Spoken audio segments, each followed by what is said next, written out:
प्यारे बच्चों, आज हम लोग उपसर्ग के बारे में पढ़ेंगे। उपसर्ग किसे कहते हैं, ठीक ना। हिंदी का एक ये बढ़िया इम्पोर्टेंट महत्वपूर्ण जो है टॉपिक है, जिसके बारे में आज हम लोग पढ़ेंगे। उपसर्ग का मतलब होता है, ये दो शब्दों से मिलके बना है, उप और सर्ग। किससे मिलके बना है? उप और सर्ग। इन दो शब्दों से ये मिलके बना है। इन दोनों का पहले हम लोग अर्थ समझ लेते हैं कि उपसर्ग का अर्थ होता क्या है। उप का अर्थ होता है निकट और सर्ग का अर्थ होता है सृजन करना, ठीक ना। उपसर्ग कहने का तात्पर्य है कि वे शब्द है ना जो किसी शब्द के पास आकर के नए शब्द की रचना करते हैं, उन शब्दांशों को हम लोग क्या कहते हैं? उपसर्ग कहते हैं, ठीक ना।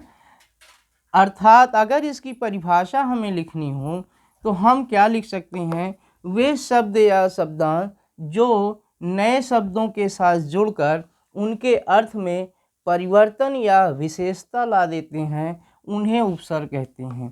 वे शब्दांश जो शब्दों के आरंभ में जुड़ करके, ध्यान दीजिएगा, प्रारंभ, किसी शब्द के प्रारंभ में उपसर्ग जुड़ते हैं और उनके अर्थ में परिवर्तन या विशेषता लाते हैं, उन्हें उपसर्ग कहते हैं। उपसर्ग से संबंधित कुछ विशेष बातें हैं, ठीक ना। उपसर्ग भी शब्द की ही तरह, शब्द की ही भांति अक्षर या अक्षरों का समूह होते हैं, लेकिन और अपना कुछ अर्थ भी देते हैं। फिर भी उपसर्ग जो है स्वतंत्र रूप से प्रयुक्त होकर अपना स्वतंत्र अर्थ प्रकट नहीं करते हैं, ठीक ना। उपसर्ग जो है अपना स्वतंत्र अर्थ प्रकट नहीं करते हैं स्वतंत्र रूप से। जब वे किसी शब्द के साथ जुड़ते हैं, जब वे किसी शब्द के साथ जुड़ते हैं तभी उसका अर्थ प्रकट होता है। इस बात को ध्यान रखना है, ठीक ना। जबकि शब्द क्या करता है? शब्द तो स्वतंत्र अर्थ रखता है और स्वतंत्र रूप में प्रयुक्त भी होता है, लेकिन उपसर्ग जो है वो स्वतंत्र रूप से प्रयुक्त नहीं होता है और न तो स्वतंत्र रूप से अर्थ ही रखता है, बल्कि जब वो किसी शब्द के साथ जुड़ता है तब जो है उसका अर्थ प्रकट होता है, ठीक ना। उपसर्ग के साथ यह बात नहीं होती है।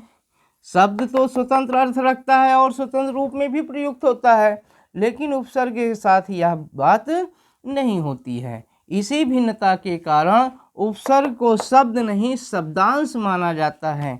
क्या माना जाता है? शब्दांश माना जाता है। उपसर्ग को हम लोग शब्द नहीं मानते हैं, शब्दांश मानते हैं, जिसका कारण ये है कि ये स्वतंत्र रूप से अपना अर्थ प्रकट नहीं करता है। जब किसी शब्द के प्रारंभ में ये जुड़ करके उसमें परिवर्तन या विशेषता लाता है तभी जो है उसे हम उपसर्ग कहते हैं, ठीक ना। हिंदी में उपसर्गों का जो प्रयोग हो रहा है उसे हम लोग देखते हैं। चूँकि हिंदी भाषा का प्रादुर्भाव संस्कृत भाषा से हुआ है, इसलिए संस्कृत